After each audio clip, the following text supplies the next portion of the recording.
Varicose veins కి సరైన చికిత్స కోసం సంప్రదించండి ఎవిస్ హాస్పిటల్. నమస్తే రమగారు. నమస్తే జయ. రమగారు, ధనుర్మాసంలోకి వెళ్ళబోతున్నాం కదా. కార్తీకం తర్వాత వెంటనే ప్రారంభమవుతుంది కదండి. ఈ మాసం యొక్క విశిష్టత, అవలంబించాల్సిన విధి విధానాలు ఒక్కసారి మాట్లాడుకుందాం. కార్తీక మాసం తర్వాత వచ్చే మాసం మార్గశిర మాసం. అయితే మార్గశిర మాసం రాగానే ధనుర్మాసం కాదు. మార్గశిరంతో సంబంధం లేదు దానికి. మార్గశిరంలో ధనుర్మాసం ప్రారంభం అవుతుంది. మార్గశిరమే ధనుర్మాసం కాదు. మార్గశిరంలో ధనుర్మాసం ప్రారంభం. మరి అప్పుడు మాసం అని ఎలా వచ్చింది? చెప్దాం అది చెప్పాలి. మొన్న ఎవరో కూడా అడిగారు, మామూలుగా మనకి మాసాలు ఇవన్నీ ఎలా వస్తాయి? చాంద్రమానం ప్రకారం, అంటే చంద్రుని యొక్క కదలికలతోటి మనం హళలు పెరుగుడు తగ్గుడుతోటి తిథులతోటి తయారవుతుంది కదా. అవును. ఇప్పుడు మనకి పాడ్యమితోటి నెల మొదలవుతుంది. అమావాస్య వెళ్ళగానే స్టార్ట్. పౌర్ణమి దాకా 15 రోజులు, పౌర్ణమి నుంచి మళ్ళీ 15 రోజులు అమావాస్య. అమావాస్య వెళ్ళంగానే మళ్ళీ నెలపడుపు తప్పకుండా చంద్రుడు. అమావాస్య వెళ్ళంగానే చంద్రుడు అమావాస్య నాడు ఏమీ కనపడ్డు. మా పాడ్యం నాడు ఏదో ఎటాగో ఉంటాడు. తర్వాత స్లోగా కనపడడం మొదలు పెడతాడు. చంద్రుడి నడకతోటే మన మాసాలన్నీ తయారవుతాయి. ఆలోచించండి, అంతే కదా. అవును. అయితే ఇప్పుడు ఇందులో మళ్ళీ మనకి సంక్రమణం అనేది ఒక ప్రత్యేకమైన పాయింట్ ఉంది.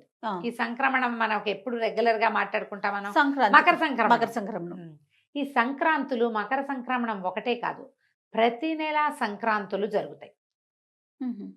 సూర్యుడు రాసులు మారతాడు, చంద్రుడు మారేవి తిథులు కదా. సూర్యుడు ఒక్కొక్క నెల రోజులు ఒక్కొక్క రాశిలో ఉంటాడు. 12 రాశుల్లోకి మారతాడు సూర్యుడు. ఈ మన కార్తీకం ప్రారంభంలో తులా సంక్రమణం, వృశ్చిక సంక్రమణం జరుగుతాయి. ఇదేంటంటే సంక్రమణాల్లో కూడా మనకి పెద్దవాళ్ళకి తర్పణాలు పిలిచే వాళ్ళు సంక్రమణ కాలంలో కూడా తప్పకుండా చేయాలి. సంక్రమణ అన్నప్పుడు కూడా ఉపవాసం ఉండాలి. మనం క్యాలెండర్ ఫాలో అవ్వడాలి, పంచాంగం ఫాలో అవ్వడాలి మానేసింది ప్రజ అంతా. అవునండి. ప్రత్యేకంగా కొన్ని మనమే టీవీలలో మనలాంటి వాళ్ళు యూట్యూబుల్లో పడి ఏవో చెప్తే కొన్నిటిని పట్టుకుని అవే పిచ్చికింద అయిపోతుంది తప్పిస్తే అసలు ముఖ్యమైన వ్యవహారాన్ని మనం చూడటల్లా. సూర్యుడు సంక్రమణం చెందినప్పుడు సంక్రమణపు రోజు మనకి క్యాలెండర్లో కనపడుతుంది క్లియర్గా, ఫలానా రోజు సంక్రమణము అని. ఆనాడు పెద్దవాళ్ళకి ఇవ్వాలి తర్పణాలు, అక్కడి నుంచి బ్రాహ్మడికి దానం ఇవ్వాలని ఒక నియమం ఉంటుంది. సంక్రమణంలో నదీ స్నానం విశేషం, సంక్రమణంలో గోపూజ విశేషం, సంక్రమణంలో గోదానం విశేషం. దాన ప్రక్రియ చాలా విశేషమైంది. కానీ అవన్నీ గుర్తుపెట్టుకోం. కానీ మనకి ప్రత్యేకంగా మకర సంక్రమణం ఒకటి మనకు ఖచ్చితంగా తెలుసు. ఏం చేతంటే సంక్రమణం, మకర సంక్రమణం తర్వాత కాలం మారి ఉత్తరాయణ పుణ్యకాలం ప్రారంభమవుతుంది. ఓకే. దక్షిణాయనం వెళ్ళిపోతుంది. ఇప్పుడు మన కాలాన్ని 2 నడకలుగా విభజించారు, ఉత్తరాయణము దక్షిణాయనము. అంటే సూర్యుడు తూర్పు నుంచి ఉదయిస్తాడు కదా. ఈ ఉదయించే కాలంలో దక్షిణాయనం అప్పుడేమో దక్షిణం వైపుగా వాలుగా ఉంటాడు. ఉత్తరాయణం వచ్చేసరికల్లా సూర్యుడి వాలు ఉత్తరం వైపుకి వస్తుంది. ఇవి దేవతల యొక్క రాత్రి పగలుగా చెప్పబడతాయి. ఓకే. దేవతల యొక్క నిద్రాకాలం దక్షిణాయనం, తెరిపి కాలం, వాళ్ళు తెలివిగా ఉండే కాలం ఉత్తరాయణం. ఓకే. ఇప్పుడు ఈ ఉత్తరాయణం ఇవి ఎప్పుడు మారతాయని చెప్పుకున్నాం మనం, మకర సంక్రమణానికి మారతాయి. ఈ మకర సంక్రమణానికి ముందున్న సంక్రమణము ధనుస్ సంక్రమణం. సూర్యుడు ధనుర్రాశిలోకి మారతాడు. ఇది ఎప్పుడు వచ్చినట్టు, దక్షిణాయనం తాలూకు చివర, ఉత్తరాయణం తాలూకు మొదటి భాగానికి ముందు. అందుకని దీన్ని ఎలా పరిగణించాలి, ఒక దేవతల యొక్క రోజు యొక్క తెల్లవారుజాము. ఒక్క రోజు యొక్క తెల్లవారుజాము. తెల్లవారుజాము అంటే ఎప్పుడు, సూర్యోదయాత్ పూర్వకాలము చాలా ప్రభావవంతమైన కాలం. మనం బ్రాహ్మీ ముహూర్తం అని చెప్పుకుంటాం. తెల్లవారుజామున లేచి 10 నిమిషాలు చదువుకుంటే బుద్ధి వికసిస్తుంది. తెల్లవారుజామున స్నానం చేయటం, తెల్లవారే లేవటం, ఇది ఆ తెల్లవారిగా పరిగణించాలి మనం ధనుర్మాసాన్ని. ఇప్పుడు సూర్యుడు ధనుర్రాశిలోకి మారతాడు. ఓకే. ఇప్పుడు మార్గశిరం మొదలవగానే అవదు. మార్గశిరం ఎట్లా మొదలైంది, చంద్రుడు అమావాస్యతో వెళ్ళిపోయి పాడ్యమితోటి మొదలు పెట్టడంతో మార్గశిర మాసం మొదలైంది. నెంబర్ 1. మార్గశిరం వచ్చాక 7 రోజులకో 8 రోజులకో 9 రోజులకో మనకి సంక్రమణం జరగచ్చు. ఈ సంవత్సరం ఏం జరిగింది, మనకి అధిక శ్రావణం రావటం వల్ల మార్గశీర్షము రావడము సంక్రమణం జరగటము దగ్గరగా అయిపోయింది. అవును. మనకి కార్తీక మాసం 12వ తారీఖుతో అమావాస్య అయిపోతుంది. 13 మనం పోలిపాడ్యమి చేసుకుంటాం తెల్లవారుజాము. 13, 14, 15 3 రోజులు మార్గశిరంలోనే గడుపుతాం. 16వ తారీఖు సంక్రమణం జరిగిపోతుంది. ఓకే. డేట్లు కొంచెం ముందు వెనక అవుతాయి, కానీ 16వ తారీఖు సిద్ధమే, అందులో మార్పు లేదు. ఈ 16వ తారీఖు నుంచి సూర్యుడు ధనుస్సు ధను రాశిలోకి మారటంతో సూర్యుడు మారగానే మీరు ఒక్క రోజులో డిఫరెన్స్ కనపడుతుంది చూడండి. ముందు రోజుకి ఈ రోజుకి మంచు పెరిగిపోతుంది. ఒక్క రోజులో డిఫరెన్స్ వచ్చేస్తుంది. ఈ రాశిలోకి మారేసరికి సూర్యుడు ఇంకా మందంగా అయిపోతాడు. వెచ్చదనం బాగా తగ్గిపోతుంది. పొద్దుటిపూట అసలు కనపడ్డు మనకి. బాగా 10 అయితే కానీ సూర్యబింబం మనకి కంటికి కనిపించదు. ఈ సమయం పూర్తిగా పురుషోత్తమ మాసం అని చెప్పబడేటువంటి ఈ మార్గశిర మాసంలో విశేషంగా విష్ణు పూజ చేయాలి. మధుసూదన నామధేయంతో విష్ణువు కొలువై ఉంటాడు. దీనికి మనకి భగవద్గీతలో చెప్తాడు, మాసానాం మార్గశీర్షోహం అని చెప్పాడట కృష్ణ పరమాత్మ. మాసములలో మార్గశీర్షము అత్యంత పవిత్రమైన మాసం అని చెప్పాడు. దీనికి ముందున్న కార్తీక మాసంలో శివ పూజలు చేస్తూ కార్తీక దామోదర ప్రీత్యర్థం అని చెప్పుకుని పూజ చేసుకున్నాం మనం. అవును.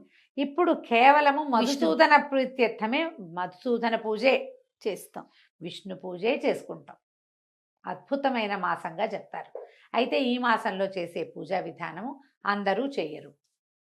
ఈ 16వ తారీఖు నుంచి మేము ధనుర్మాసం అంటారు, మార్గళి అంటారు, దాని పేరు అది. ఈ మార్గళిలో విష్ణు పూజ విశేషంగా చేయబడుతుంది. నెలగంటు పెట్టడం, దాన్ని నెలగంటు పెట్టడం, నెలపట్టు అంటారు. ఇక్కడి నుంచి పూర్తిగా నెల రోజుల పాటు, అంటే మార్గశిర మొదలైన 4వ రోజున స్టార్ట్ అయింది ఇది. అంటే పుష్యమాసం వచ్చేయాలి కదా.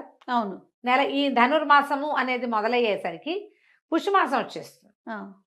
పౌష్యలక్ష్మి వికసిస్తుంది. అప్పటికి బంతిపూలు బ్రహ్మాండంగా వస్తాయి, వరి ఇంటికి చేరుతుంది, కొత్త అల్లుళ్ళు వస్తారు, సంక్రమణం వస్తుంది. సంక్రమణం పూర్తిగా భగవత్కాలము అది. ఆ సంక్రమణం చాలా మంచిది. మకర సంక్రమణంలో ఈ సంవత్సరం అంతా సంక్రమణాల్లో చేయవలసినవి ఏవి చేయని వాడు కూడా మకర సంక్రమణం నాడు అన్ని రకాల దానాలు ధర్మాలు ఏది చేసినా 12 చేసిన ఫలితం లభిస్తుంది. దేవతలంతా కళ్ళు విప్పి నిద్రలేస్తారు. పూర్తిగా ప్రసన్నంగా ఉండే కాలం.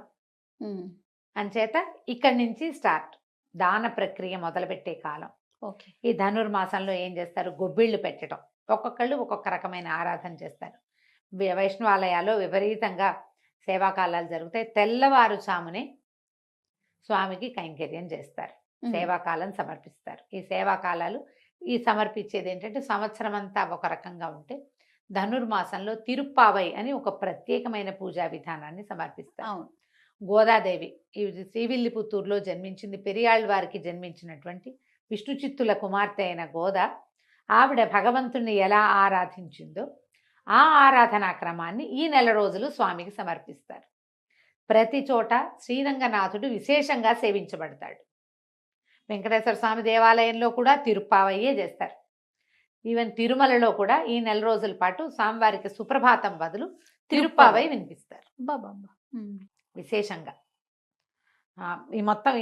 ఈ నెల అంతా కూడా అన్ని విష్ణువాలయాల్లోనూ విశేషమైన సేవలు కైంకర్యాలు జరపబడతాయి. ఈవిడ ఈ నెల రోజుల పాటు 30 పాసురాలు చదివిందట. పాసురం అంటే ఒక ప్రత్యేకమైన పాట. ఇది ద్రవిడ భాషలో ఉంది. తిరుప్పావై అంటే మంగళకరమైన మేల్కొల్పు. ఆవిడ ఏం చేసిందంటే తన చెలికత్తెల్ని అందరినీ పిలిచి విష్ణువు సుప్రసన్నుడుగా ఉంటాడు. ఇప్పుడు ఇంతకుముందు నిద్రలేచాడు ఈయన. కార్తీక శుద్ధ ద్వాదశికి ఏకాదశి నాడు నిద్రలేచాడు కదా. నిద్రలేచి అత్యంత ప్రసన్నుడుగా ఉంటాడు. ఆయనకి అత్యంత ప్రీతిపాత్రమైన మార్గశిర మాసము, సూర్యుడు సంక్రమణం చెంది దేవతలందరూ కొలువయ్యే కాలము. వాళ్ళందరూ నిద్రలేస్తారు. తెల్లవారుజాము ప్రబోధ సమయం కదా. అవును. వాళ్ళు నిద్రలు లేచే కాలం ఇది. ఈ సమయంలో గనక మనం భగవత్ సేవం చేస్తే భగవంతుడు మనని అనుగ్రహిస్తాడని చెప్పి తన చెలికత్తెల్ని అందరినీ పిలుస్తూ కృష్ణుడి గురించిన గాథలు ఆవిడ చెప్తూ రోజుకొక పాట చొప్పున ఆమె పాడింది. ఆ పాడిన 30 పాటలని ఇప్పుడు చెప్పుకుంటాం. ఇది అందరూ చేసేది చేయగలిగేది కాదు. ఎందుకంటే ఇది తిరుప్పావై ద్రవిడ భాషలో ఉంది. మనం చేయగలిగేది ఏమిటి, వాకిళ్ళు తెల్లవారుజామునే లేవటం, వాకిళ్లలో శుభ్రంగా వాకిళ్ళు శుభ్రం చేసుకుని చక్కటి ముగ్గులు తెచ్చుకోవటం, వాకిళ్ళల్లో గొబ్బిళ్ళు పెట్టడం. 3-4 ఏళ్ళ నాడు నేను కోయంబత్తూరు వెళ్ళాను. ప్రతి వాకిలి తెల్లవారేసరికి ముగ్గులే చేయ. అవునండి. మనుషులు తక్కువ ఉన్నారు, ముగ్గులు మాత్రం బ్రహ్మాండంగా ఉన్నాయి. తెల్లవారి 6 o'clockకి బయలుదేరితే వీధులన్నీ ముగ్గులే. 6ంటికే మంచు, చలి అయినా సరే నర్సీపట్నం దగ్గర బాగా ఎక్కువ చలి ప్రదేశం ఒకటి ఉంది. ఏంటబ్బా దాని పేరు?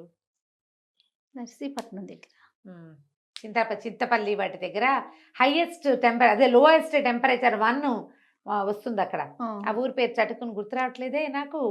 చాలా ఇంట్రెస్టింగ్గా ఆ చలి ఏమిటో చూద్దామని వెళ్ళాం మేము. లంబసింగి వెళ్ళాం 1 సంవత్సరం డిసెంబర్లో. చలి అదేమిటో చూడాలని. ఒక్కొక్కటి ఉంటుంది కదా. ఆ లంబసింగిలో కూడా తెల్లవారు 5ంటికి ముగ్గులు. చలి చచ్చిపోతున్నాం. 1 ఉంది మేము వెళ్ళిన రోజు. 0 వస్తుంది చూద్దాం అనుకున్నాం. అంతకు ముందు రోజు వచ్చిందట, మేము వెళ్ళిన రోజు 1 ఉంది. అక్కడ కూడా ముగ్గులు ఉన్నాయి. మనం చేసే సేవ ఏంటంటే ఈ పుణ్యకాలంలో, ఈ ధనుర్మాస కాలంలో అందరూ వాకిట్లో ముగ్గేసుకుంటే విష్ణు సేవ చేసినట్టే. అది ఓకే. గొబ్బిళ్ళు పెట్టుకోవటం. గొబ్బిళ్ళు పెడతారు కదా కొన్ని ప్రాంతాల్లో. పల్లెటూళ్ళలో కుదురుతుంది, సిటీలలో కుదరదు. ఎవరికి కుదురుతుందో వాళ్ళు పెట్టండి. ముగ్గేసుకోండి కనీసం. పొద్దునే లేవాలి దానికోసం. ఖచ్చితంగా పాకెట్లో ముగ్గులు వేసుకోవటం.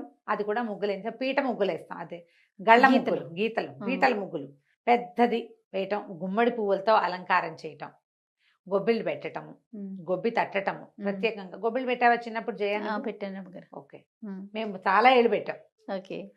చిట్టుగూడూరులో ఉన్నంత కాలం ప్రతి సంవత్సరం పెట్టేవాళ్ళం గొబ్బిళ్ళు. మాకు మంచి గొబ్బిళ్ళు సరదా. మా గొడ్లు బాగా ఉన్నాయి, ఆవులు బ్రహ్మాండమైన ఆవులు ఉన్నాయి. సో మంచి అవకాశం లభించేది. తర్వాత కూడా ఇప్పటికి కూడా మా వాళ్ళు పెడతారు. అయితే ఈ గొబ్బిళ్ళు పెట్టుకోవటం, తర్వాత దేవాలయ దర్శనము మంచిది. ఇందులో ఈ 30 రోజుల ధనుర్మాసంలో 10 రోజులైనా ఈ సేవాకాలాన్ని చూడడం, 8 రోజులైనా, 6 రోజులైనా, 2 రోజులైనా, కనీసం 1 రోజైనా విష్ణువాలయ దర్శనం మంచిది. ఓకే. ఎలా అవకాశం ఉంటే అట్లా. ఇప్పుడు తిరుపావై చెప్పడం, నాకైతే తిరుపావై రాదు. ప్రతి సంవత్సరం నేను అడుగుతూ ఉంటాను, మీరు ఇదే చెప్తున్నారు. నేను నేర్చుకోలేదు. ఈ సంవత్సరం నేర్చుకుందామని ట్రై చేశాను జయ. నిజంగా సుమన్ టీవీ కోసమే. అవకాశం లభించలే.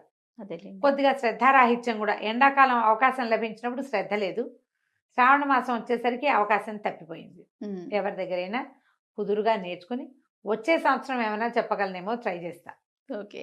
సరే, అవకాశం ఉన్న వాళ్ళు మీకు రాకపోతే అది చదవాల్సిందేనని పెట్టుకోవద్దమ్మా. అలాంటిది ఏమీ లేదు. మనం ఏం చేయొచ్చు అంటే, ఇది ధనుర్మాసం మంచిదని మనకు తెలుసు, ముగ్గులు వేసుకుంటాం మనం. మనకు తిరుపావై రాదు, లేదు పూజ, అసలు మనం వైష్ణవులం కాదు, ఏం పర్వాలే. కానీ విష్ణువే జగన్నియామకుడు, ఈ ప్రపంచాన్ని నడిపించేవాడు ఆయనే. ఆ కాలమే చేయక్కర్లా, ఏదో ఒక చేతకొచ్చిన సేవాకాలం చేసుకోవచ్చు మనం. ప్రతిరోజు కృష్ణగాథలు వినొచ్చు, చదవచ్చు. విష్ణు సంబంధమైనది ఏ స్తోత్రమైనా చదువుకోవచ్చు. కృష్ణాష్టకం చదవచ్చు, అచ్యుతాష్టకం, నారాయణాష్టకం, గోవిందాష్టకం, మధురాష్టకం, జగన్నాథాష్టకం, ఏదైనా చదువుకోండి. విష్ణు సహస్రనామం చదవండి, అన్నిటికంటే అద్భుతమైంది. చిన్నదో పెద్దదో, కృష్ణాష్టకం మరీ బుజ్జిది, అన్నిటికంటే చిన్నది. నాకు విష్ణు సహస్రనామాలు చెప్పించాలని ఎప్పటి నుంచి అడుగుతున్నాను రమ్మగారు. తిరుపావై తప్పించేసుకున్నారు. సరే, ఓకే, అది ద్రవిడ భాషలో ఉంటుంది, నిజంగానే కష్టసాధ్యం. కానీ విష్ణు సహస్రనామాలైనా పెట్టుకుందాం రమ్మగారు. ఒక 2 లైన్లు, లేకపోతే 4 పెట్టుకుని దాని అర్థం చూద్దాంలే జయ, చెప్తాం.